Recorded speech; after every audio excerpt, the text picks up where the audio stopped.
Right, we're going to go for a drive in my Skoda Octavia vRS 2-litre diesel automatic, because if you're thinking about getting one of these or you just want to be a bit nosy, then let's go for a drive. First things first for this, because it's keyless start, I can just put my keys there. Got the engine start stop button here, so foot on the brake. It's going to be a bit like a how-to guide, this one. I'll try to keep it as simple as possible because I don't want to bore you. Sat-nav set up, I've got a destination to go to. First things first, before we get a move on, I need to put my seatbelt on. What we'll do, we'll get the aircon set up by pressing the climber button. This is the most frustrating thing ever. Need a bit of AC because it's a little bit sticky out there. And that is on, that's nice. Press that again, brings us back to the Apple CarPlay. My phone is currently syncing with the maps on here. I prefer the Apple CarPlay maps as opposed to the one that Skoda has built into the car. I'm going to press set on here, turn the stop start off because I absolutely hate that. I'm going to click mode, and we've got a range of modes: eco, normal, sport and individual. Now eco is obviously just going to be in eco mode, as economical as possible. Stop start's going to be enabled, blah blah blah. The normal mode's going to be normal, like me. I'm very normal. Not. And we've got the sport mode, which of course is if you want to drive like Lewis Hamilton. And then you've got individual mode, which is the one I like because I've got my own personalized settings on here. Now the chassis I've set up to sport. Basically the car has two modes, normal and sport. Sport makes the suspension and the chassis feel more responsive, I believe, and a bit more firmer. I'm not quite sure how that works, but yeah. The steering, you've got normal and sport. Normal, it makes the steering wheel very, very light, so you can literally just turn very lightly. On the sport mode, it stiffens up and you feel more like sporty. Does that make sense? But it's like a bit more firmer, it's heavier, the steering wheel feels heavier. The drive mode, we're going to keep it in normal, because if we put it in sport it's just going to try and rev and hold the revs up. We don't want that. Keep it in normal. Eco I don't like because I don't want the stop start coming on. Then we've got engine sound. Now we're going to start off with it in the off mode, because what that does is it makes it nice and quiet in the cabin. Then we'll go through the different modes as we progress, and I'll show you how loud or how quiet or whatever it is. Adaptive cruise control, this basically you can put it into normal, sport or eco. If you don't know about adaptive cruise control, basically what it does, you set your speed limit and it will keep up with the car in front but keep a safe distance as well. That is a very good function on this car, because what it does, it starts to, if the car in front brakes, it will brake for you. Essentially you don't need to do much, just obviously keep your eyes on the road, but it will keep like a very good distance and you can set the distance, etc. If you keep it in sport, what it will do, if the car in front slows down, say if you're on a 70-mile-per-hour road, dual carriageway, and the car in front slows down to 50, if the car then speeds off to 70 in front, if it's in sport, it will speed up quickly in front. I don't want to bore you about that, but we can get into that in a bit. And then obviously air conditioning, eco or normal. It's an eco, whatever that does, I don't know. Anyway, let's click off of this. We're going to go back and we're going to leave it in maps. And if you're wondering, Apple CarPlay, you've literally got everything. Phone, you can do music, you've got Spotify if you've got Spotify, of course. WhatsApp. WhatsApp features really good because it will send text messages in a voice. So all you do is it will read out your messages for you, and you can also speak back to it and blah blah blah. But yeah, let's put it back to maps. Down here we've got the drive mode. Just put it into drive, take it off of the parking brake, and away we go. Now as you can see on the left of my display, I've got the range, what's left on this tank of fuel. It's pretty accurate. That will fluctuate depends on how fast you're obviously driving. And then on the right we've got a trip. So I've been driving for 2 hours and 42 minutes today so far, and I've done 86 miles already. Look at me go. And obviously in the middle you've got your speed. Left of here you've got the temperature gauge, and then on the right you've got your fuel gauge, and it's quite nice, that little function. You can, yeah, and then you've got the temperature of outside, and yeah, that's pretty much it. Now the reason why I've turned the auto stop start off is because quite frankly it drives me ballistic. if I drive around with that all the time, I'm not going to be a happy person. So yeah, so this road we can do 40 here legally, and we're going to keep within speed limits because I'm not a lunatic. I like to drive in a safe manner. I'm a very safe, careful individual. You know, I like to take my time. Now, another function this car's got is lane assist. So you see this button here, I'm going to press that, and then I'm going to turn lane assist off, because what it will do, sometimes you could be like a little bit on the outside of the lane and it will say please drive in the centre, and it will correct you.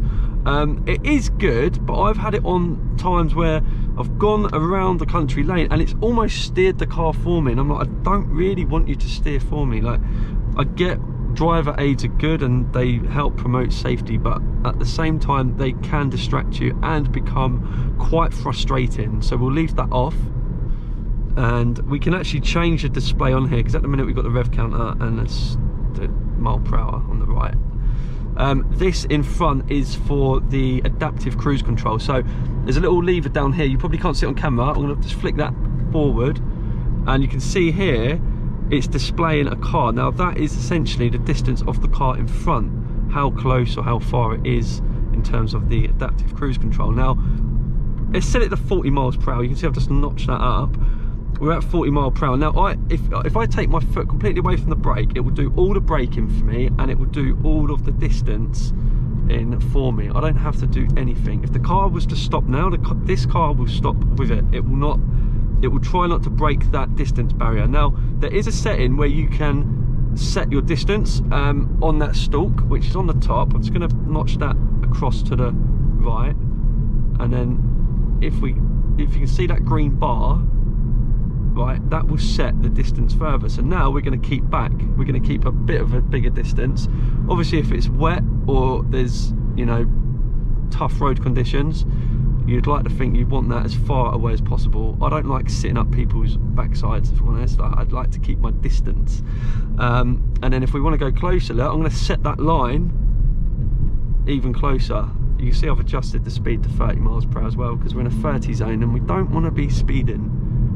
So the car will gradually catch up with that without going above that speed limit, of course. Essentially, I'm not really doing anything. All I'm doing is turning the wheel, and like now it's braking for me, because you can see it's just slightly crept up a little bit there, and it is very good. It will do the braking as well.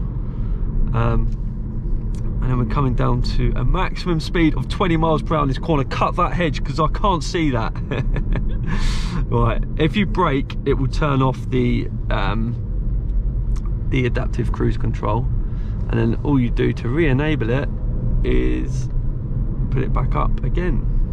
Now, the adaptive cruise control, I tend to only use it on motorways.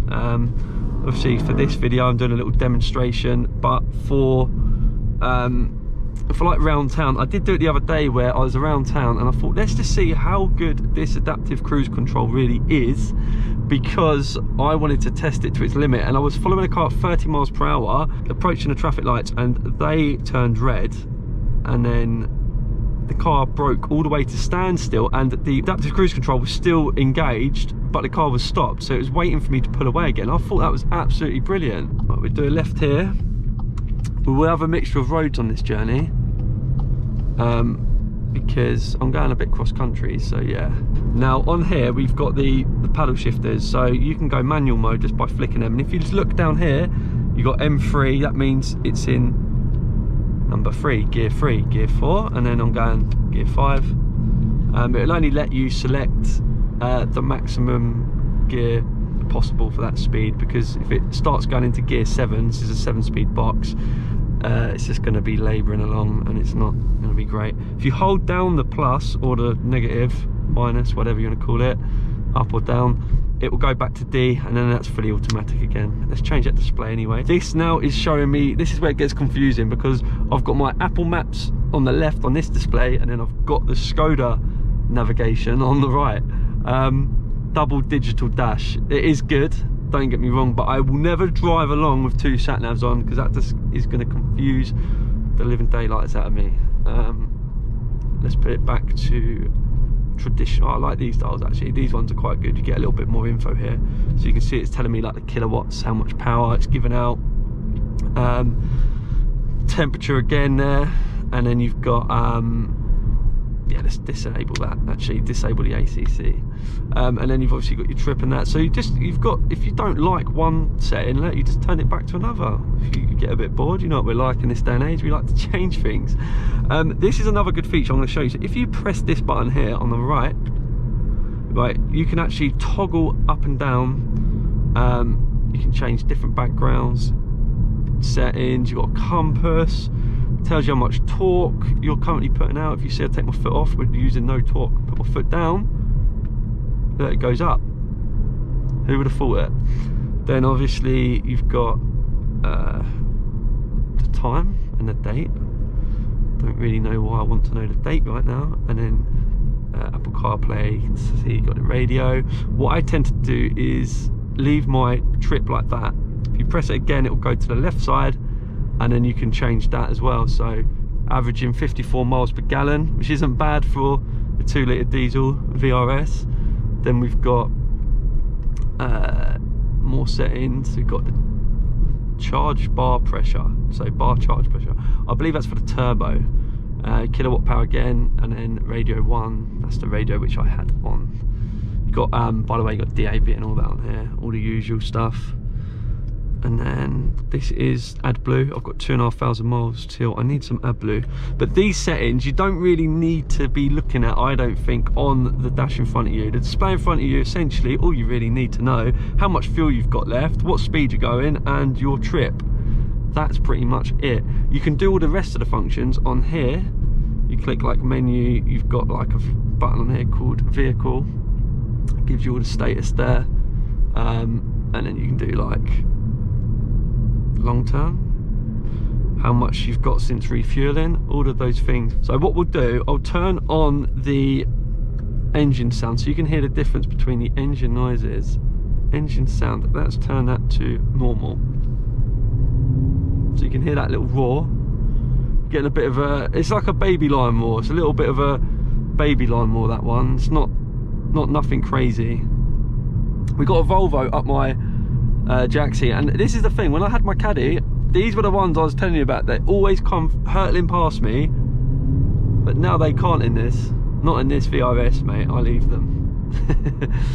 So we've got a bit of a baby line roar with this engine though. If we, it's a 40-mile-an-hour zone, so it's not so bad. We can't really give it, you know, full power around there because yeah, got to keep within the speed limits, people.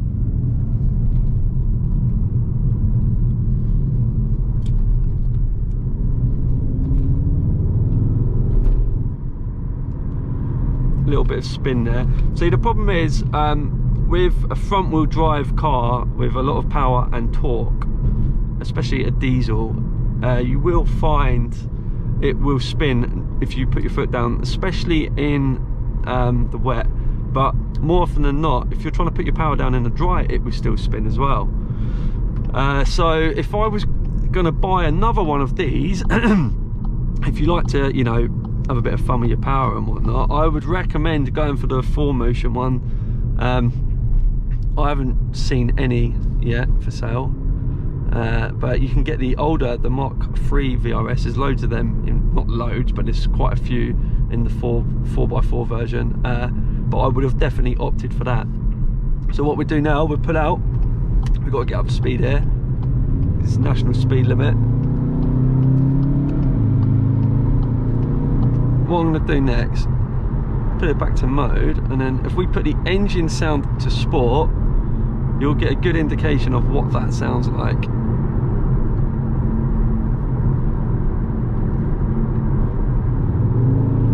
There you go. It's no longer a baby lion, it's a full fat lion. That's Lion King noise, that one. It's pretty noisy. I mean, it's a bit fake. It's not, I don't think the engine actually sounds like that. It's done by an actuator, I believe, that like resonates the sound into the engine.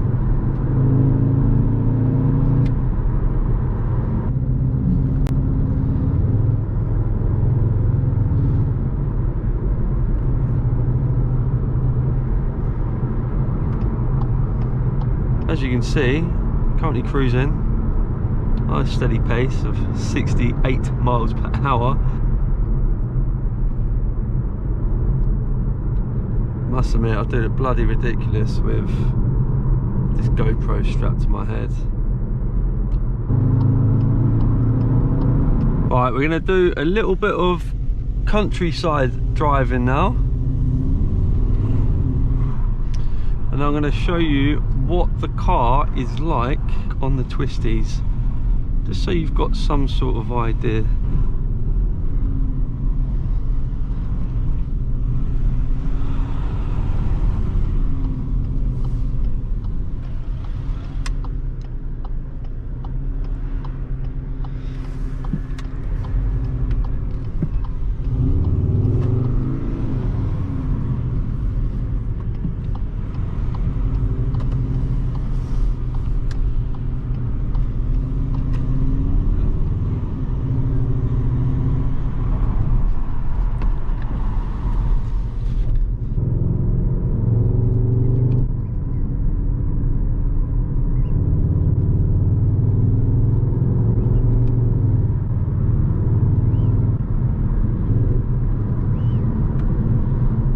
It's in sport mode now.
I hope it's given you some sort of idea how the car drives. We've gone over quite a few things, but overall it's a nice ride. It's not too firm, it's not too harsh, it's comfortable, it handles well, and it's effortless. That's gonna be it. If you're new to my channel, please do subscribe, give this video a thumbs up, let me know what you think about the Skoda Octavia vRS Mark IV. And if you are getting one, let me know down below in the comments. Cheers and see you soon.